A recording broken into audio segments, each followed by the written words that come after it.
Retomando então a programação, teremos agora o terceiro painel do dia, que abordará oportunidades e desafios no empreendedorismo e empregos azuis. Convidamos para mediar o painel o gerente da Regional Sul do Sebrae, Ciro Vives.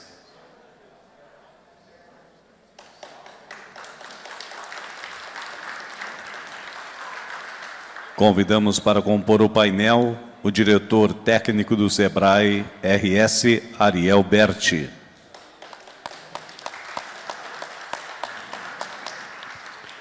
O superintendente de Portos, Terminais e Assuntos Nucleares da Cenemar, do Rio de Janeiro, e consultor da presidência do CDE Sebrae Rio de Janeiro, João Pedro Leal.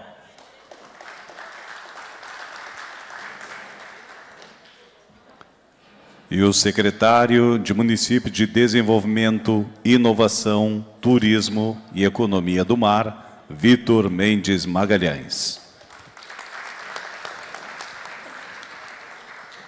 E de imediato passo a palavra ao mediador deste painel, Ciro Vives. Alô, boa tarde a todos. Antes de começar o painel, eu queria agradecer, Vitor, as palavras ali durante a cerimônia de assinatura do termo, mas dizer que essa construção foi uma construção coletiva.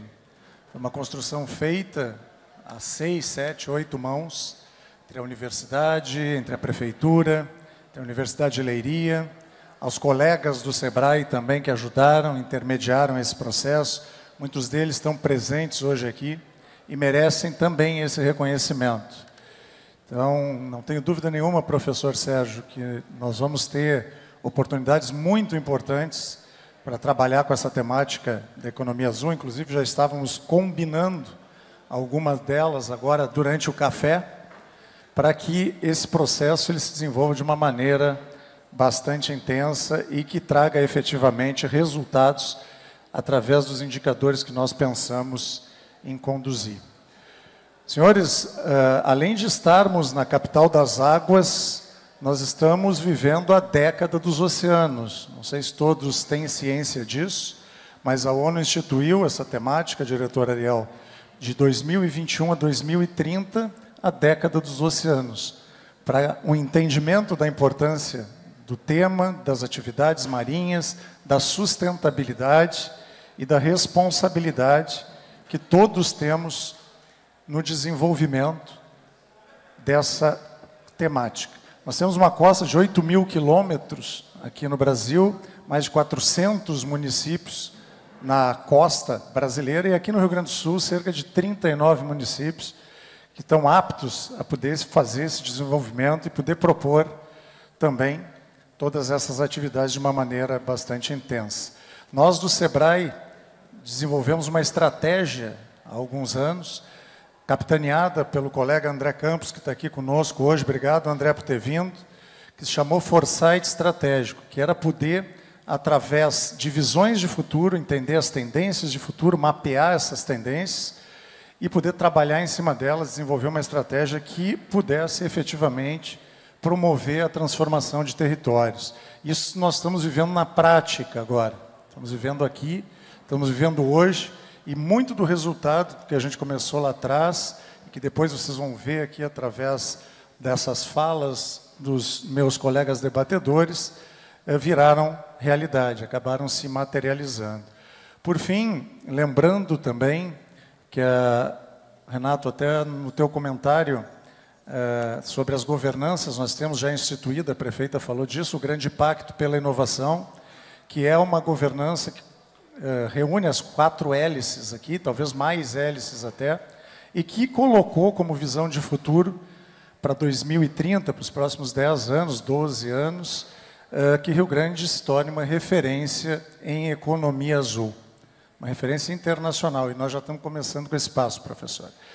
Então, sem mais delongas, eu gostaria de, já que eu falei em estratégia, convidar o diretor Ariel para que possa estender um pouco essa conversa com vocês. Então, Ariel, está contigo a bola, vamos lá. Bom, boa tarde a todos, boa tarde, Ciro, meus colegas aqui de painel. Eu queria cumprimentar a todos e agradecer por terem aceito esse convite para participar desse momento de discussão. Eu trouxe uma apresentação, não sei se o pessoal coloca ali. Já deve estar no ponto a apresentação aí, né? Do diretor Ariel. Já vamos botar... Se vocês me permitem, eu prefiro falar em pé. Queres ficar para cá? Eu sento para cá. Não, eu fico aqui no cantinho, porque descendente de italiano eu não consigo ficar parado, sabe? Tem que estar se movimentando. Ainda bem que não tem nada perto para eu bater, né? Mas, assim, é uma grande honra para o SEBRAE participar desse movimento. O Ciro já antecipou, ele já deu um breve furo daquilo que eu ia falar, né? Que a gente ia falar um pouquinho sobre a estratégia. E é um movimento que o SEBRAE vem fazendo de discussão estratégica de quais são os rumos e os caminhos do nosso Estado. E, para isso, a gente tem que fazer uma reflexão, que é uma reflexão um pouco mais profunda daquilo que estamos vivendo e para onde, de fato, estamos querendo ir, né? Não sei se o pessoal já tem. Já está aí? Como é que a gente passa? Eu peço para ti? Acho que o passador está aqui em cima, né, Vitor? O passador está ali? Está ali. Bom, o painel aqui, junto com meus colegas de bancada, oportunidade e desafios do empreendedorismo, mas eu gostaria de começar com uma pequena reflexão / provocação e a gente poder voltar um pouquinho no tempo. Deixa eu ver se passa. Eu miro para cá? Para cá. Foi. Vocês devem lembrar dessa época aqui, né? Da nossa infância, em que a gente está na escola, todos passamos por esse momento que a gente está na escola, a gente está estudando o tal do ciclo da água lá na escola. E parece uma coisa muito simples, né, Gibon? A gente fala da água em estado líquido, a gente aquece a água, ela entra em estado gasoso. Geralmente a gente coloca um objeto mais frio em cima, um espelho, por exemplo, para ela condensar, ela cai. E para nós é tão simples a gente entender esse ciclo e a gente aprende como o ciclo funciona. Isso aí fica, né? A gente leva para o resto da vida, a gente vê esse ciclo acontecer. E, de repente, em um determinado momento, esse ciclo se transforma nisso aqui. Que a gente viu ano passado, que a gente está completando praticamente um ano agora. Maior catástrofe climática da história do nosso Estado. A gente começa a entender, esse ciclo está errado? Será que eu aprendi alguma coisa que não está certa? Será que alguma coisa não está funcionando muito bem? Porque era uma coisa que era tão simples, né? Era só evaporar a água virar nuvem, condensar, cair, e esse ciclo continuar e tudo ia permanecer da mesma maneira. A gente viu cenas assustadoras no ano passado. E é bom a gente sempre recordar, porque a gente está, de fato, completando quase um ano dessa tragédia. Enquanto isso acontecia aqui no estado do Rio Grande do Sul, na outra ponta do nosso país é um país continental. Eu conheço Portugal, e a gente consegue ir rapidamente de carro, ir de uma ponta a outra de Portugal. De carro, aqui no Brasil, a gente demora dias para fazer esse mesmo trajeto. No outro ponto do nosso país, o que a gente tinha é isso aqui. Seca no Rio Amazonas. A gente começa a refletir se, por acaso, alguma coisa não está fora da normalidade. E o mais preocupante, do meu ponto de vista, é que a gente faz, eu acho, a pergunta errada. E eu acho que nós, de alguma maneira geral, como sociedade, a gente tenta responder a pergunta que é errada. Porque a gente tenta responder a pergunta do como que a gente vai evitar que isso aconteça de novo, ou como que a gente vai evitar de sofrer as consequências se isso acontecer de novo. A gente não pergunta por que isso aconteceu. Acho que a pergunta mais profunda que a gente deveria se fazer como sociedade é: por que de fato isso aconteceu? Por que de fato a gente está começando a se acostumar a enfrentar catástrofes climáticas? Por que de fato a gente está começando a se acostumar a perceber temporais, tornados, ciclones, coisas que o nosso Estado não estava acostumado?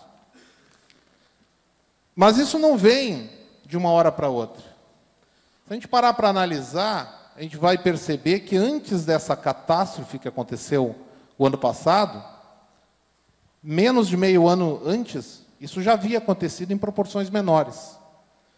E agora, há pouco tempo atrás, o Salt Summit quase não aconteceu, porque numa semana antes do Salt Summit, teve um ciclone em Porto Alegre, que praticamente destelhou todos os telhados do Cais do Porto. E a gente não pergunta por que, de fato, isso acontece. A gente esquece, muitas vezes, que a maioria da nossa história, como civilização, como humanidade, ela foi construída à beira dos rios. Se a gente pegar as principais cidades do mundo, se a gente pegar Lisboa, se a gente pegar Porto Alegre, se a gente pegar o Rio de Janeiro, se a gente pegar Roma, Paris, Londres, Nova York, as nossas civilizações, elas se constituíram a partir da beira dos rios. E foi bebendo nessa fonte, que era tão abundante, que a gente construiu as nossas grandes cidades. Mas em algum momento, talvez a gente tenha virado de costas para as águas. Tão preocupado que a gente está com as nossas complexidades urbanas, com os nossos dilemas da vida urbana, da sociedade, com a construção das nossas casas, com o asfalto nas nossas ruas, com a necessidade do crescimento e da ocupação populacional, que a gente virou de costas para aquilo que de fato nos constituiu como civilização, que foram as nossas águas. Então, quando a gente retoma e começa a falar hoje sobre a economia do mar, nada mais a gente está fazendo com o resgate da nossa essência enquanto civilização. A gente não está criando nada absolutamente novo. A gente está olhando de volta para o nosso passado, para a nossa ancestralidade, e olhando, olha, foi aqui que eu me constituí enquanto civilização, e é isso que eu tenho que respeitar enquanto o meu meio ambiente, e o ambiente que eu vivo. Então, como é que a gente devolve para essas próprias águas ao seu leito natural? E quando eu falo leito natural, não é o leito do rio, eu desviar o leito do rio a meu favor. Mas é como é que eu faço com que a civilização, a nossa humanidade, as nossas cidades voltem a respeitar essa natureza que nos constituiu? Como que eu faço isso? Bom, essa frase é uma frase muito batida, mas ela nunca foi tão atual como agora, que é do Einstein, né? Insanidade é fazer a mesma coisa e esperar resultados diferentes. Nós estamos acumulando uma série de práticas que têm se mostrado insustentáveis. Nós vamos continuar trabalhando dessa mesma forma, esperando que o resultado seja diferente? Será que a gente vai continuar pensando e fazendo a pergunta, como que eu vou fazer para remediar a catástrofe que vai acontecer? Ou vou começar a perguntar, por que ela aconteceu? E aí sim, como que eu posso fazer para que ela não aconteça mais ou aconteça de uma maneira diferente? Como que eu posso me integrar de mais força na natureza? E a partir disso, já o Ciro já fez essa menção, o Sebrae começou, há um tempo atrás, a fazer uma reflexão sobre quais são os grandes movimentos da sociedade. Para onde que ela está indo? Porque o futuro é um ponto que, de fato, não existe. Não existe, né? A gente consegue concordar que o passado existe, já existiu. Nas nossas lembranças, nos nossos livros de história, o presente está acontecendo agora, aqui e agora, para nós. Mas o futuro, de fato, ele não existe.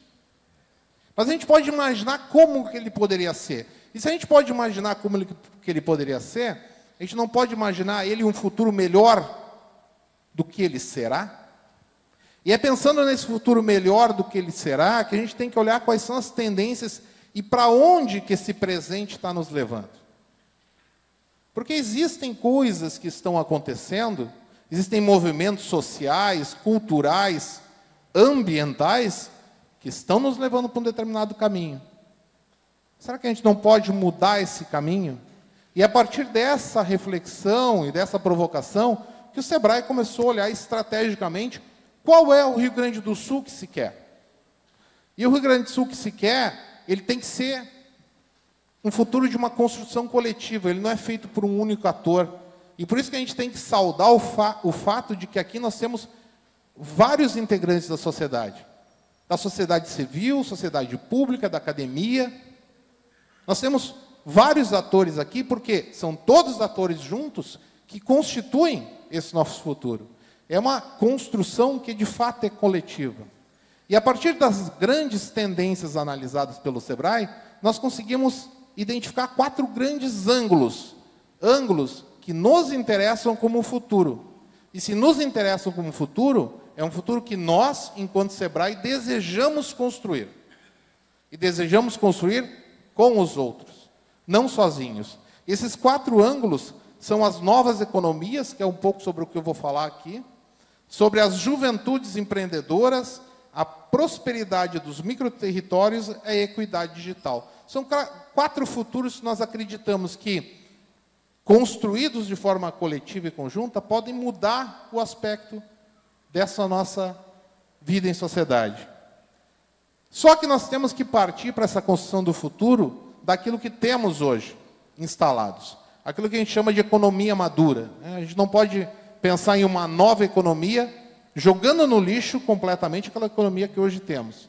Nós temos um Estado que ele é muito baseado no agro, na pecuária e na agricultura. Bom, nós vamos dizer que agora o nosso Estado vai ser digital, e a partir de amanhã a gente vira a chave, ele vira um Estado digital, de alta tecnologia. Nós fazemos o quê com esses milhões de hectares plantados, com esses milhares de agricultores que dependem dessa economia? Nós não podemos jogar isso completamente fora. Nós temos que entender que é necessário que haja uma migração de uma determinada economia, que hoje é economia baseada no território, para uma economia que seja portadora de um futuro melhor.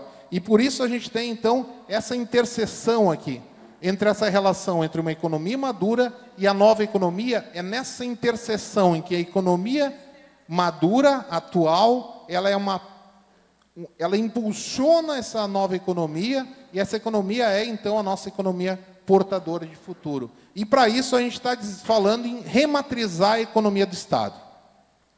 Muito acostumados que estamos em olhar a economia do Estado a partir do varejo, da agricultura, da indústria e do comércio. E a gente sabe que hoje não é só isso que acontece. Então, o Sebrae selecionou uma série de novas economias que ele entende que podem trazer uma rematrização para o Estado e que podem trazer de forma sustentável e consciente uma economia mais pujante e mais responsável para o Estado que vivemos. E entre essas novas economias, que já foi... Esse trabalho tem 2 anos, né, André? 3 anos. Entre essas novas economias, mapeadas há 3 anos atrás, vocês vão encontrar aqui... Cadê? Em cima da cabeça do Ciro, a economia azul. Podia ser economia prateada em cima da tua cabeça, né, Ciro? Combinaria mais. Ia fechar melhor, mas ficou bem. As nossas são prateadas. Nossa, né? Economia azul. Em cima, vocês vão perceber, então, que nós já apontávamos há 3 anos atrás que é uma economia que tem a capacidade de mudar a matriz econômica do Estado, mas não só a matriz econômica, a matriz social do Estado também. Para isso, não é um trabalho sozinho, não é um trabalho solitário. A gente tem que levar em consideração uma série de fatores, que são fatores de competitividade, os próprios sistemas produtivos. A gente falava dos APLs agora, a gente sabe de experiências ao redor do mundo inteiro, em que clusters e APLs bem estruturados conseguem potencializar aquela economia, as vocações regionais, mas principalmente a liderança transformadora e empreendedora. É fato que uma sociedade ela não se desenvolve sem uma liderança que promova essa transformação. E promover essa transformação estar a serviço dessa própria sociedade, e não a seu próprio serviço. Se nós queremos uma sociedade mais sustentável, mais estável, mais resiliente, mais cooperativa, esses são os grandes valores que nós temos que procurar nas nossas lideranças. Porque são os valores que elas têm que emanar para que toda a sociedade possa, de forma cooperativa, atingir um desenvolvimento que seja um desenvolvimento que a gente, de fato, deseja que seja sustentável. Para isso, nós desenhamos o Estado do Rio Grande do Sul. Nós olhamos para aquelas novas economias portadoras de futuro, nós definimos quais são as prioridades, porque nós compreendemos, o Sebrae, que nós temos que trabalhar com foco na vocação regional para gerar a transformação naquele território.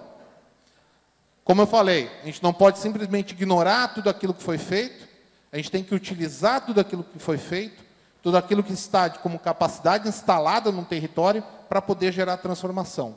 E aqui na região sul, então, nós selecionamos a pecuária e o turismo, que são economias instaladas, mas a nova economia é a economia azul.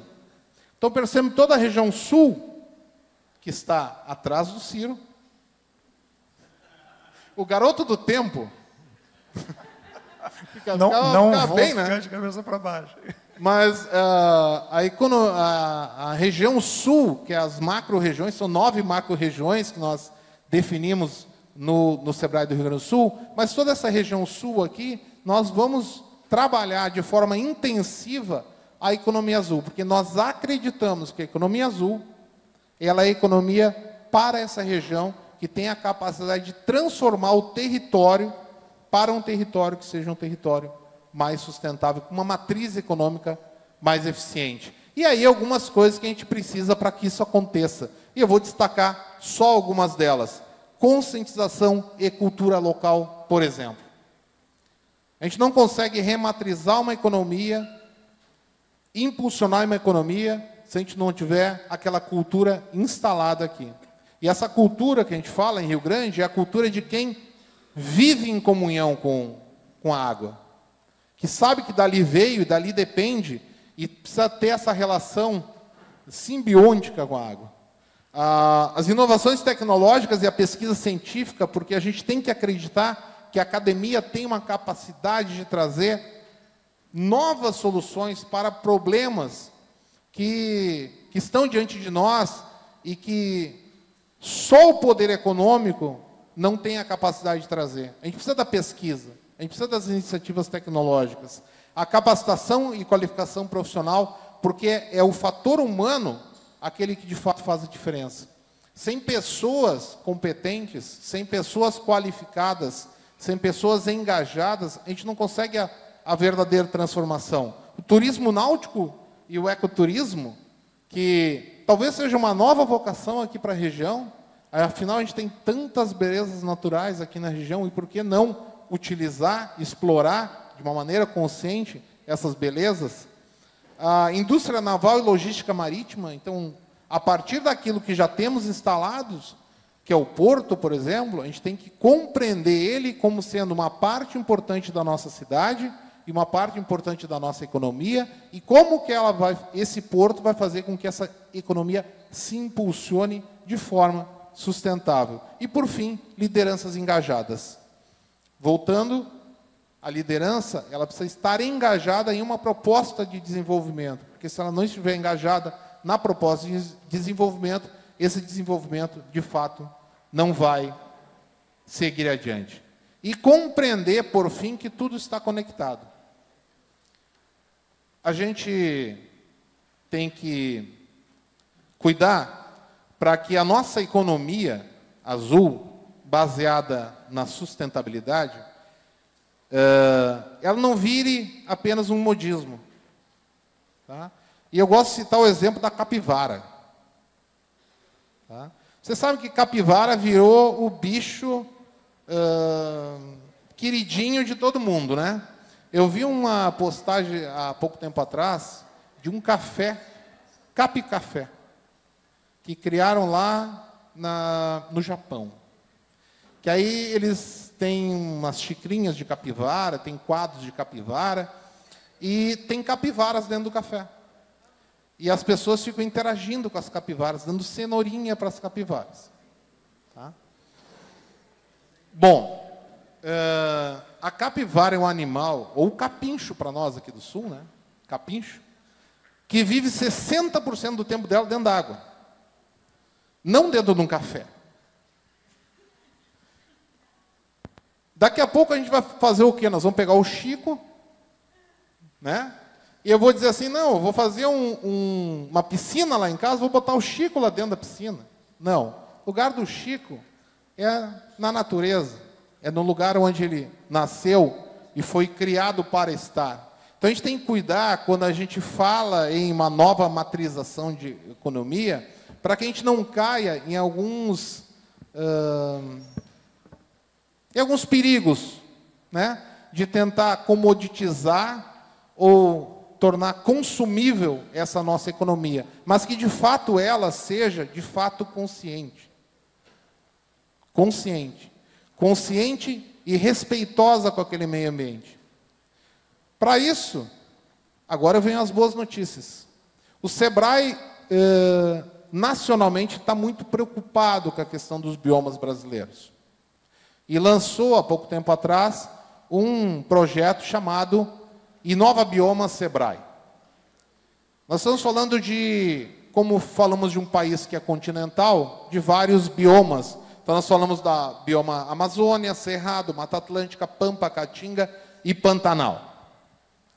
O nosso bioma Pampa, ele corresponde a essa região do meio do estado para baixo. Toda essa região, e ele se estende pelo Uruguai, pela Argentina, todo esse é o que nós chamamos de bioma Pampa, um bioma que é caracterizado por grandes planícies e várias áreas alagadas, que tem uma vegetação específica e tem uma série de animais específicos. Bom, preocupado com isso, nós estamos promovendo o desenvolvimento regional dos biomas a partir de soluções tecnológicas e sustentáveis baseadas na bioeconomia. Esse projeto nós lançamos semana passada no Salt Summit, estamos trazendo em primeira mão aqui para Rio Grande. O que é a ideia desse projeto do Inova Pampa que o SEBRAE do Rio Grande do Sul vai desenvolver a partir de agora? É uma série de capacitações e mentorias, acesso ao mercado, rodadas de investimento, imersões em ecossistemas, consultorias e conexão com produtos SEBRAE e apoio financeiro por meio de bolsas e premiações. O foco é a gente trabalhar em startups que tragam soluções tecnológicas baseadas na bioeconomia, que respondam aos desafios deste bioma tão característico do Pampa, incluído toda a região da economia azul. Como que isso vai funcionar? Nós queremos atingir, pelo menos no tempo agora, nesse período de mobilização, pelo menos 1.000 pessoas atingidas, sensibilizadas por essa temática. Nós iremos lançar um edital para selecionar 55 propostas que serão apoiadas pelo SEBRAE do Rio Grande do Sul com capacitações e mentorias. Essas propostas não precisa ser uma startup, não precisa ser um CNPJ, pode ser um CPF. Só que nós queremos que algumas dessas 55 propostas se transformem em CNPJ, se transformem numa startup. Porque depois das 55 propostas apoiadas, nós iremos apoiar 40 negócios. Esse sim já com uma bolsa auxílio para esses 40 negócios apoiados, com mais capacitações, mentorias, bolsa sócio-empreendedor e imersões nacionais. Em um processo de maturação dessa ideia, aceleração e tração dessas ideias inovadoras baseadas na bioeconomia. Por fim, nós teremos, ao final dessa jornada, 30 negócios apoiados na etapa de escala. Que aí nós estamos falando de ganho de mercado, mercado nacional e mercado internacional. Essa jornada toda, ela tem um período de tempo de 2 anos. Nós estamos falando de um investimento do SEBRAE do Rio Grande do Sul, né, nesse programa, da ordem de 9 milhões em 2 anos. É o que o SEBRAE do Rio Grande do Sul estará aportando em mentorias, capacitações, além das bolsas sócio-empreendedor, das quais a FAPERG será parceira do SEBRAE nessas bolsas. Então, nós estamos lançando em primeira mão aqui, porque nós acreditamos muito que é por meio das novas tecnologias, não a tecnologia pela tecnologia, porque hoje a gente fala muito em inteligência artificial, inteligência de dados, mas as novas tecnologias aplicadas à bioeconomia, baseadas naquele território que nós conhecemos, que a partir disso a gente vai conseguir fazer a transformação real daqueles territórios. Então, convido todos vocês a divulgarem essa iniciativa do Sebrae do Rio Grande do Sul, a divulgarem na academia, divulgarem nos parques tecnológicos, incentivarem os estudantes, as startups que hoje já trabalham com isso, para que entrem nessa jornada junto conosco e que junto a gente consiga, de alguma maneira, transformar um pouco a realidade de Rio Grande, da região sul e do nosso estado do Rio Grande do Sul. Obrigado.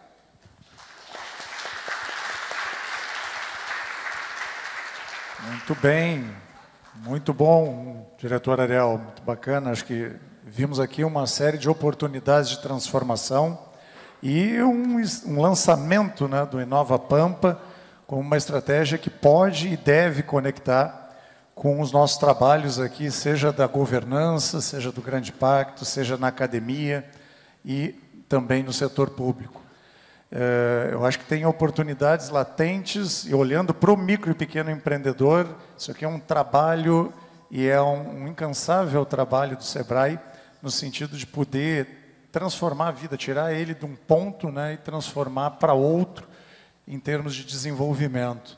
Então, ficamos todos atentos aí ao Inova Pampa, me procurem o diretor Ariel, a equipe toda do Sebrae, quem quiser mais informações. Vamos também, Ariel, ouvir um pouquinho, né, sobre a dinâmica desse olhar de empreendedorismo, sobre como a gente acelera, como é que a gente diversifica as oportunidades de uma pessoa que vem de fora. Eu vou passar para o João aqui, né, com todo o expertise dele aí, enquanto presidente da Secretaria das Empresas, Secretaria Estadual de Economia do Mar, né, João? Para nos contar um pouquinho como é que tu vê isso e o que tu pode nos trazer em termos de olhar para essa temática tão importante. Boa tarde, Ciro. Sou de fora, mas estou me sentindo de dentro já, desde a nossa chegada aqui, né, Renato? Quando o Ariel ele trouxe nos slides, né, a questão da liderança engajada, para mim ficou muito claro, né, desde da fala da ilustríssima prefeita Darlene, né, até pela história da prefeita, o interesse que ela manifestou sobre a certificação, a política pública ela transforma, mas como ela bem disse, a gente precisa de planejamento e de execução, de propósito. E nesse sentido, Ariel, é muito interessante o que você trouxe em relação a essa iniciativa do Sebrae dos ecossistemas. Até vinha conversando com o Renato também, eu senti falta do ecossistema do mar, né? Que, até pelas recentes vitórias administrativas que o país teve recentemente, a gente ampliou, né, a área da Amazônia Azul. Então, entendo que poderia ser mais um bioma aí a ser tratado dessa forma bastante cartesiana e focada no resultado, que no final do dia você pretende aí capacitar 40 iniciativas para que, à luz da vocação que o Rio Grande tem, também no âmbito dos Pampas, né, o Estado possa se desenvolver. Bom, antes de passar um vídeo, só queria também fazer mais um registro, depois da boa manhã que tivemos, considerando, né, que temos outros 15 estados, né, além do Rio de Janeiro e do Rio Grande do Sul, que confrontam o mar, eu fiquei muito bem impressionado com o nível de amadurecimento desse ecossistema aqui no Rio Grande. Até pelas conversas que travei, eu estava conversando ali fora, por exemplo, com o Henrique, eu não sei se ele está aqui, de Portos, que é o diretor de ambiente, e com o Richard, que é um operador de rebocador. E eles estão enfrentando um desafio que lá no Rio a gente está enfrentando também, no plano da descarbonização dos portos, que é a eletrificação das embarcações. É claro que você tem que ultrapassar uma série de desafios, inclusive de infraestrutura, considerando até o tamanho das embarcações e a carga que elas vão precisar para serem supridas de forma suficiente. E aqui, salvo engano, a distribuidora é Equatorial, né, que a gente está fazendo lá no Rio, nesse sentido, considerando que a concessão está chegando ao fim, é justamente entender o plano de investimento dessas distribuidoras para que o suprimento de energia no âmbito portuário seja mais assertivo. Então, eu fiz esse parênteses para evidenciar o nível, Ciro, de amadurecimento, que eu sei que você também faz parte disso. Até agradeço também, Ciro, o apoio do Sebrae, como sebraiano também, nessa iniciativa, né, hoje a gente fica muito feliz por estarmos aqui também nessa operação conjunta e não poderia ter outro lugar mais legítimo que o Rio Grande para fazermos o primeiro seminário nacional. Não à toa que é o terceiro fórum, né, da economia do mar, isso para mim ficou muito latente. Mas, como executivo público, né, sempre focado nos resultados, eu vou chamar um vídeo, e aí, depois do vídeo, eu vou falar mais um pouquinho, que eu vou querer ouvir também o nosso secretário Azul aqui do meu lado direito, está bem animado também com a perspectiva da certificação. Foi bacana a troca do que vamos fazer, e no final do dia, de novo, né, o que isso vai entregar para o coletivo. Então, pessoal, vai rodar um vídeo de um programa que a gente está manejando no Estado, que é uma política interessante, que a gente até tem um idealismo de que isso possa vir a se tornar uma política nacional, à medida que a vocação para o mar não é só do Rio de Janeiro, nem também apenas do Rio Grande do Sul, e sim de outros 15 estados. Por favor. O Rio de Janeiro, com sua rica biodiversidade e posição estratégica, é um dos principais polos da economia do mar no Brasil. Com 635 quilômetros de litoral, somos a terceira maior costa do país e o maior produtor nacional de petróleo e gás. Esse vasto potencial impulsiona o desenvolvimento econômico do Estado, gerando milhares de empregos diretos e indiretos, fomentando polos industriais, centros de pesquisa e cadeias de suprimentos essenciais. A economia do mar é uma das principais fontes de receita para o Estado e um motor de inovação tecnológica, alavancando a modernização da infraestrutura portuária, o fortalecimento da indústria naval e o crescimento do setor de transporte e logística marítima. O turismo costeiro e as atividades pesqueiras também desempenham um papel fundamental na dinamização da economia fluminense, ampliando oportunidades para milhares de trabalhadores. Para acompanhar a expansão desse setor estratégico e qualificar mão de obra especializada, a Secretaria de Estado de Energia e Economia do Mar lança o Empregos Azuis, um mar de oportunidades. Com o novo programa, vamos capacitar o cidadão fluminense para as nossas empresas não precisarem captar mão de obra especializada em outros estados.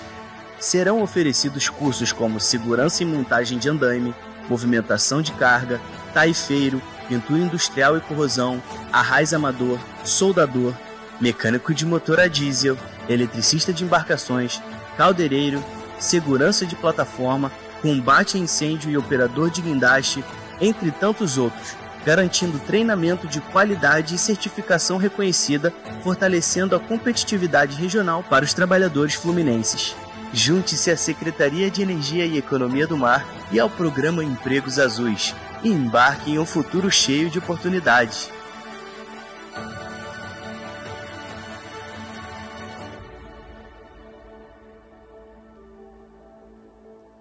Então, Ciro, só complementando, né, e até evidenciando de novo o amadurecimento aqui da economia do mar no Rio Grande. O Rio Grande do Sul ele partiu na frente num mercado auspicioso, presente, que é o descomissionamento e desmantelamento das embarcações, que o estaleiro Rio Grande ele consegue atingir, compreender os requisitos necessários, até apontados pela Petrobras, no caso, para essa finalidade.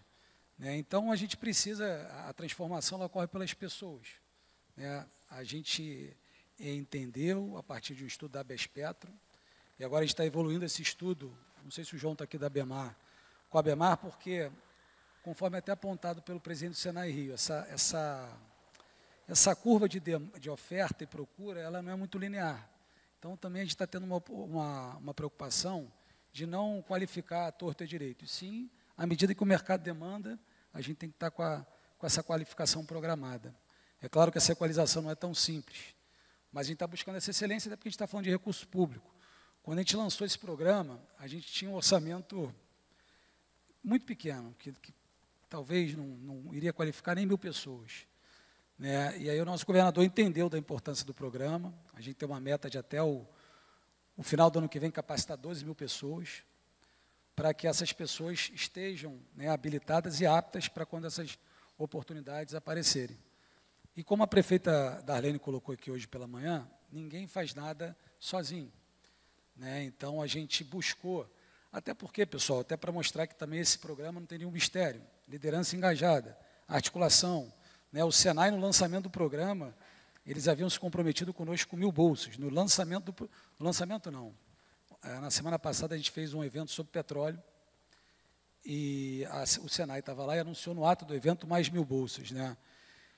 Então, acabei falando do petróleo de novo, como falei de manhã, mas eu entendo que a gente precisa, sim, descarbonizar a nossa matriz, apesar dela ser uma matriz energética e elétrica das mais limpas do mundo, até porque o Brasil ele deve ser referência para o mundo, mas a gente não pode, né? Agora falando aqui do Rio Grande do Sul, né, a bacia de Pelotas, abrir mão dessa riqueza à medida que ela vai financiar a transição, né? A Petrobras, que é a maior responsável por essa exploração no Brasil, é referência no mundo.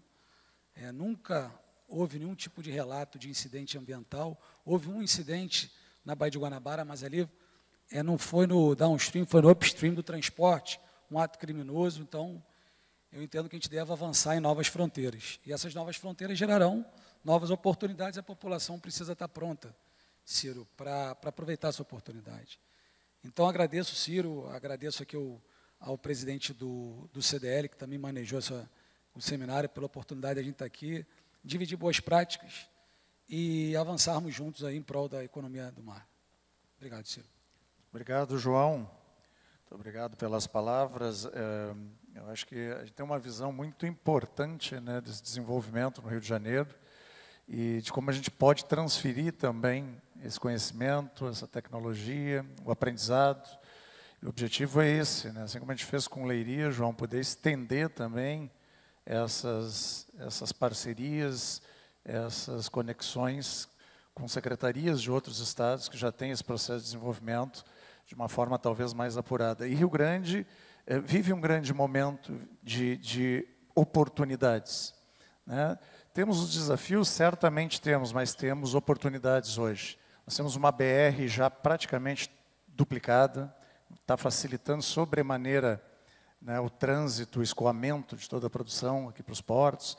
Temos investimentos aqui de grandes empresas, né? A CMPC agora está fazendo, né, um parque industrial ali na região de Barra do Ribeiro, que vai favorecer todo o setor da economia do mar, porque vai pegar a lagoa, vai pegar o mar. São 24 bilhões de investimento aqui para o setor.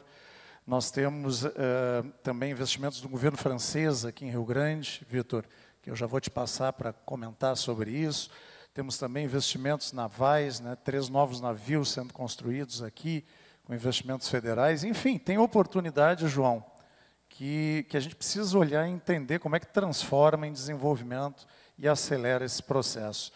E para falar um pouco disso, né, também com o olhar do poder público, e entendendo, Vitor, as oportunidades que a gente traz também para o pequeno empreendedor, para as empresas que operam aqui fornecendo ou trabalhando de maneira direta com o setor naval, com toda a cadeia que vai entrar dentro desse guarda-chuva da Blue Economy, né? Nos traz aí a tua visão da Prefeitura de Rio Grande, como secretário recém-empossado, né, da Secretaria de Desenvolvimento, Turismo, Comércio, Inovação e Economia do Mar. Vamos lá, está contigo. Boa tarde a todos. Ciro, Ariel, João, é um prazer estar aqui dividindo o palco com vocês. Antes, Ciro, sabes como se mede o sucesso de um evento? Quando na apresentação do Sebrae estadual, um slide, a fonte do slide está na plateia. Renato Regazzi. Que bacana. A fonte de um slide utilizado pelo Ariel era justamente um trabalho do Renato de 2021, né, Renato? Eu acho que sim, defendeu bem, Renato. Tá bom. E, Ciro, sabes que eu estava anotando agora, enquanto o Ariel e tu e o João estavam falando, os sumérios eram um povo sábio. Eles se deram conta lá no passado que a vida transcorria perto da água. Então eles desviaram o leito dos rios para poder aumentar a produção agrícola deles. E aí eles viram que, de fato, aumentou muito a produção e começou a ter um excedente de produção. E esse excedente de produção eles começaram a trocar entre si e nasceu o bisavô do que nós conhecemos por comércio. Eles se deram conta que se parassem para planejar a produção, se eles cada um desse um pouquinho, eles poderiam beneficiar a coletividade. E nasceu o avô do que nós chamamos de impostos. E começaram a trocar o excedente de produção com estrangeiros, nasceu o comércio, e precisavam registrar essas trocas, e nasceu a escrita. Então, a escrita não nasceu para nós lermos romances, nasceu para registrar atividade comercial. E observa uma questão interessante. Eu até comentava isso há um tempo atrás, acho que foi com o professor Gibon, num desses nossos longos papos sobre negócios e ambiente de negócios como um todo. O Brasil, antes de mais nada, nós precisamos saber onde nós estamos. Nós podemos planejar, saber onde nós queremos chegar, mas se nós não soubermos onde e como nós estamos, nós não podemos chegar a qualquer lugar. E qualquer lugar pode não nos servir. O Brasil é um país, o Brasil, e principalmente o Rio Grande do Sul, 1/3 do nosso PIB é o agro, né? A tecnologia disponível no setor do agro, que é um setor muito forte, eu trabalhei diretamente no setor de agro, é um setor muito forte. A tecnologia disponível nesse setor, ela está disponível para todos. Quando a tecnologia de um setor, de um nicho, está disponível a todos no mercado, se compete por preço. E quando se compete por preço, espreme toda a cadeia. E é toda a cadeia mesmo. E a gente vê lá na ponta o empresário, o comerciante, o pequeno empresário, tendo que parcelar impostos, tendo que pagar um salário menor do que poderia ou até deveria, porque toda a cadeia está apertada. E eu vou pegar um exemplo, que a gente já utilizou esse exemplo anteriormente. A Suíça não planta um pé de café, mas ela vende para nós a cápsula do Nescafé, que custa 400 vezes o café que a gente vende aqui, que a gente planta aqui no Brasil. 400 vezes, porque eles industrializam. E nós somos especialistas em vender matéria-prima. E não somos especialistas em vender o produto acabado, né? Essa industrialização da economia, eu vejo como uma questão primordial para a gente. O Brasil é o celeiro do mundo, né? Exportamos produto para a Europa, exportamos produto para a China, mas nós vivemos exportando produto, exportando matéria-prima, né? Nós pouco trabalhamos a questão da industrialização. Olha, trabalhamos bastante, mas temos muito ainda a trabalhar. E eu, trazendo para o poder público, especialmente a prefeitura, que é o que me cabe nesse momento, o principal cuidado que nós temos que ter, que é o olhar que eu tento trazer, é justamente a questão do nosso ambiente de negócios, né? Então, nós precisamos, volto a dizer o que eu comecei dizendo, saber como nós estamos e onde nós estamos, para aí sim planejar, para saber onde nós podemos e onde nós queremos chegar. Hoje de manhã o professor Sérgio Leandro, na palestra magna desse evento, ele falou bastante sobre pesca, né, sobre a aquicultura. Observe que interessante, umas 2 semanas atrás, tem algum dirigente da Pescal aqui presente? Bom, independente disso, a maioria de vocês, pelo menos rio-grandinos, devem conhecer o que foi a Pescal no passado, né, uma indústria pujante. E hoje a gente passa na frente e a Pescal, longe de ter a pujança que já teve um dia. E há umas 2 semanas atrás eu fui convidado para tomar um café pelo acionista majoritário da Pescal. E dentre um papo interessante que a gente teve, ele me comentou que a Pescal atingiu a maturidade. E depois que atingiu a maturidade, ela não foi capaz, em determinado momento, de se reinventar, de se realinhar às novas necessidades do mercado, que essas necessidades são orgânicas. A gente não consegue planejar, a gente pode estimar, a gente pode predizer, mas entre o resultado predito e o resultado real, pode e há uma diferença, né? Justamente quando a gente trata com modelos preditivos, na computação a gente trata diariamente com isso, né? A gente mede, não o acerto, mas a gente mede o erro. Quanto menor o erro, melhor. Ou seja, a gente presume que a gente vai errar. Então, a Pescal, naquele momento, não teve a habilidade ou, de repente, uma conjuntura de fatores. Normalmente, quando a gente dá um passo em falso, esse passo em falso não vem sozinho, né? Ele vem com uma série de fatores. Uns dependem de nós e outros nem tanto.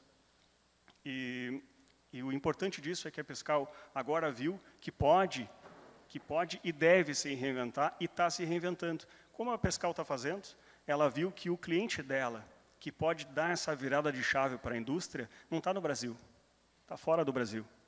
Então, ela repaginou e está preparando toda a sua planta para trabalhar justamente na questão da exportação do nosso peixe, do nosso pescado aqui.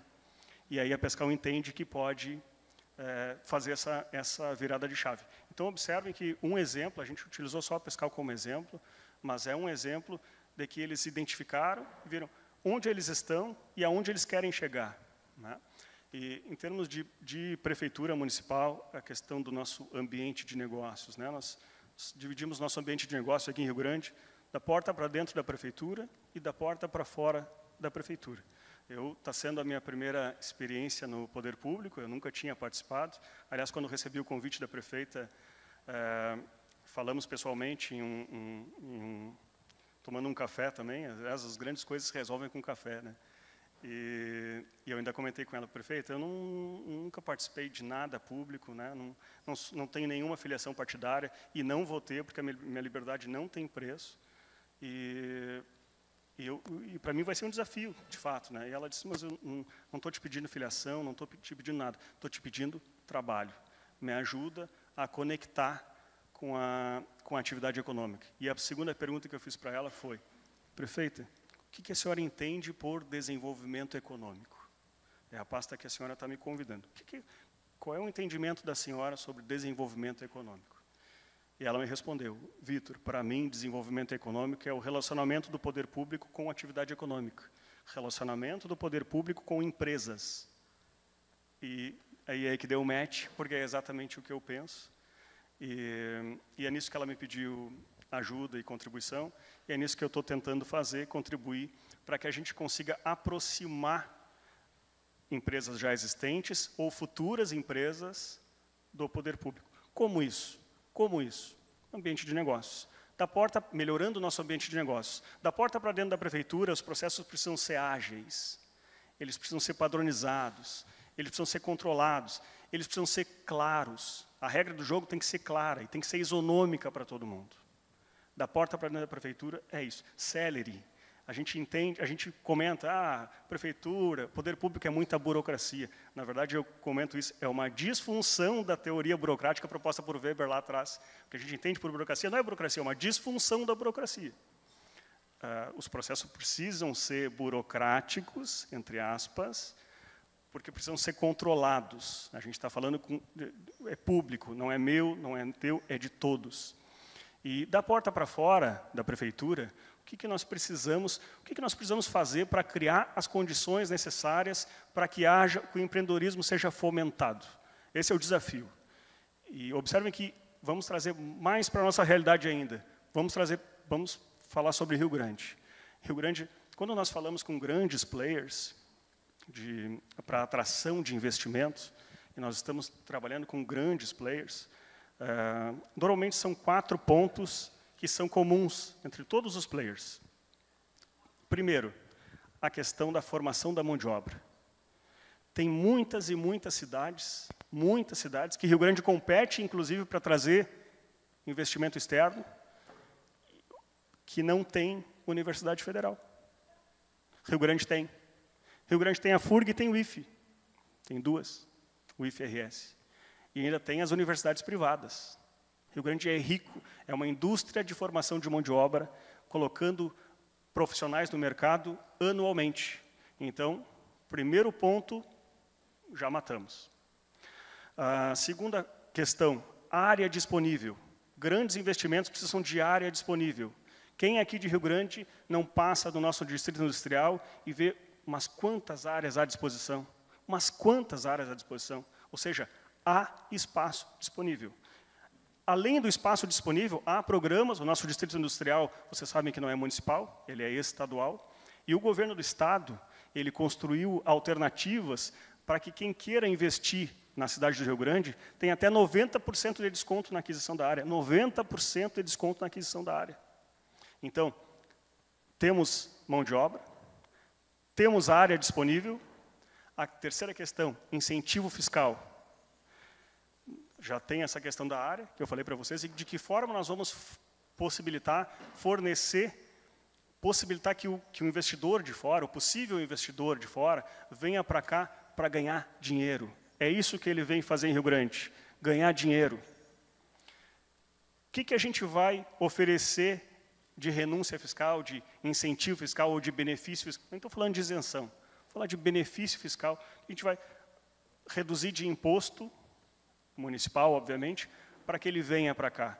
Precisamos ter uma política municipal para isso, e aí é tarefa do poder público. Criar a política municipal para que a gente consiga fornecer incentivo fiscal para esse possível investidor. A última lei que nós tivemos que trata de incentivo fiscal de 2001, ou seja, precisa ser revisitado. E nós já estamos trabalhando para isso, para um passo além disso. Não só uma lei que permita isso, estamos criando uma Câmara de Aceleração de Investimento. O que isso significa? O meu colega secretário da Fazenda, Protásio, chama de política de porta única, ou seja, todo investimento que vem para a cidade do Rio Grande acima de determinado porte, e o porte nós vamos definir ainda, mas acima de determinado porte, ele vai passar por uma Câmara especial que vai acelerar isso, porque o processo não pode ser travado. O grande investidor que vem de fora, ele não pode entrar numa fila, ele tem que passar. E é isso que nós vamos fazer com a Câmara de Aceleração de Investimento, que vem ao encontro dessa questão do incentivo fiscal. E, por último, e não menos importante, os grandes players do mercado sempre atentos à questão da transição energética, que é um tema que está cada vez mais em voga nos eventos que a gente participa. Esse tema da transição energética, Rio Grande está... Bom, observe, já comentamos isso em outras oportunidades, né? Observem que os japoneses da Shizen, por exemplo, para as eólicas offshore, que são aqueles aerogeradores, aqueles cataventos, né, grandes, que ficam aqui, a gente tem os onshore, que ficam aqui, né, já temos 2. E a gente está falando de offshore, que ficam 65 quilômetros para dentro do mar. Né? Esse projeto, só o projeto da Shizen, só para vocês terem ideia, eles fizeram um mapeamento de toda a costa brasileira.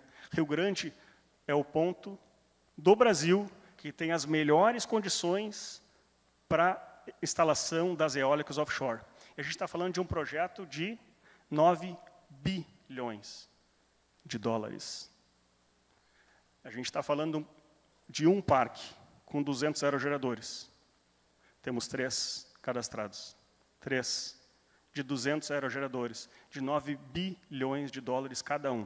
Então, a gente comemora quando uma nova indústria se instala na cidade com investimento de 200 milhões, 250 milhões. A gente está falando de um projeto de 60 bilhões de milhões de dólares. Então, observem o nosso potencial. Os japoneses saíram lá do Japão, lá da Ásia, vieram até o Brasil, pesquisaram toda a costa brasileira, e em toda a costa brasileira, Rio Grande, muitas vezes desprezada, muitas vezes até por nós, rio-grandinos, deixada de lado, e nós temos o melhor potencial para geração de energia eólica offshore do país, do Brasil.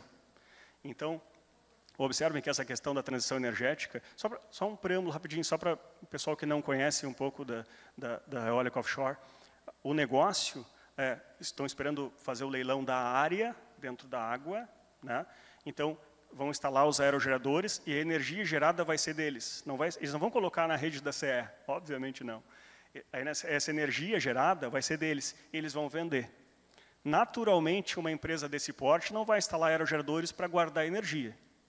Se eles pretendem instalar aerogeradores e fazer esse investimento, eles vão vender para alguém. E esse alguém não está hoje aqui. Ou seja, vai vir, é uma venda casada. Então, é nosso dever, e é por isso que nós estamos diuturnamente trabalhando nessa questão de criar o ambiente necessário para que Rio Grande possa liderar, e já está liderando a nível nacional, essa questão da transição energética. E a gente está falando não só da eólica offshore, mas também na nossa própria refinaria, né, que está produzindo diesel verde, que é a menina dos olhos de quem trabalha com transporte e logística, é o que se fala hoje de diesel verde.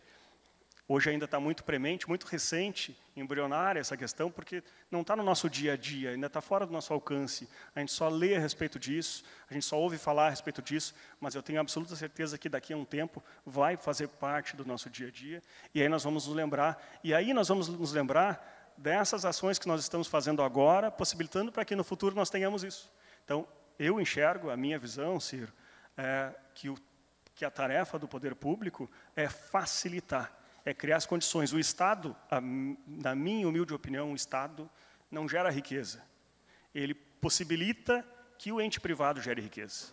Essa é a minha contribuição, é isso que nós estamos tentando fazer. Obrigado, Ciro.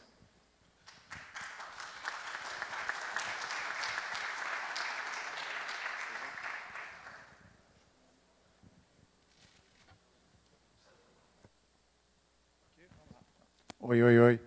Tudo bem. Obrigado, Vitor. Obrigado, João. Obrigado, diretor Ariel. O que a gente ouviu aqui, eu entendo que é literalmente um mar de oportunidades, né? Eu acho que ficou bem evidente aqui de todas as falas. Bom, né? Bom, até me emocionei, assim. Mas é realmente uma possibilidade, eu diria que até oceânica, vamos dizer assim. E, Vitor, eu somaria também aí ao teu olhar, né, de melhoria do ambiente, a desburocratização, a questão fiscal, né, olhando também o trabalho que o SEBRAE faz através das políticas públicas, lembrar que o município de Rio Grande foi o primeiro da região sul a instituir uma lei de inovação. Uma lei de inovação que pode propiciar desenvolvimento, pode propiciar oportunidades, incentivos fiscais através de sandbox regulatórios e outras possibilidades aí que a gente tem para expandir. Como secretário de inovação, obviamente, teu desafio vai estar em revisitar isso, atualizar e expandir essas possibilidades. Outra coisa também, no ano passado, pessoal, Rio Grande, através de uma metodologia do SEBRAE, pilotou um programa de credenciamento de compras públicas que está sendo agora disseminado por todas as cidades aqui que estão em calamidade pública, que ficaram em calamidade pública durante as enchentes no estado do Rio Grande do Sul, pelo SEBRAE. É um dos programas gratuitos que nós estamos oferecendo, né, diretor Ariel? Junto com o PDDE, que é o Programa Dinheiro Direto da Escola, para capacitar, orientar, através de um processo metodológico, a melhor utilização do recurso público, para que efetivamente chegue ao munícipe, chegue à comunidade, chegue em forma de investimento e desenvolvimento. Dito isso, como diz meu amigo Fabrício, já estamos aqui fechando o tempo e nós vamos efetivamente fechar dentro do nosso tempo contratado.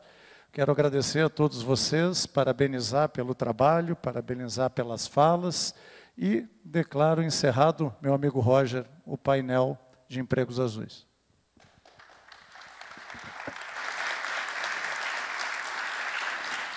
Agradecemos então o mediador deste painel, gerente da Regional Sul do SEBRAE, Ciro Vives, e também os painelistas, diretor técnico do SEBRAE RS, Ariel Berti, superintendente de Portos, Terminais e Assuntos Nucleares do Cinemar do Rio de Janeiro e consultor da presidência do CDE SEBRAE Rio de Janeiro, João Pedro Leal, e ainda o secretário de Desenvolvimento, Inovação e Economia do Mar, Vitor Mendes Magalhães.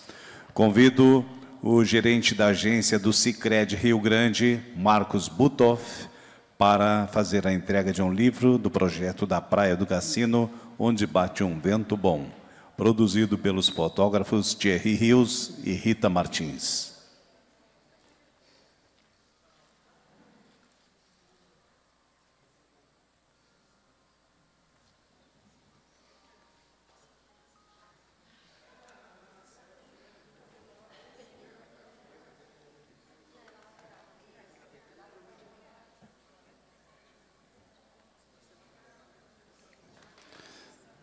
Neste momento, teremos uma rodada de negócios no quarto andar deste prédio, com previsão de encerramento para as 19 horas.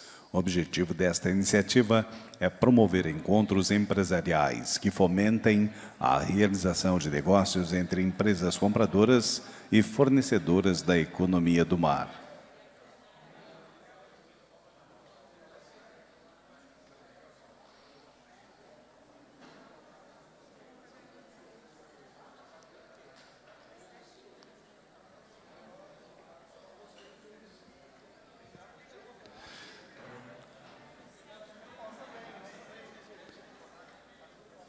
Estamos, então, agradecendo a presença de todos. Informamos que os trabalhos do Fórum retornarão amanhã, a partir das 9 da manhã, com um painel intitulado A Importância da Construção Naval no Encadeamento Produtivo Regional, Potencialidades de Rio Grande e Região.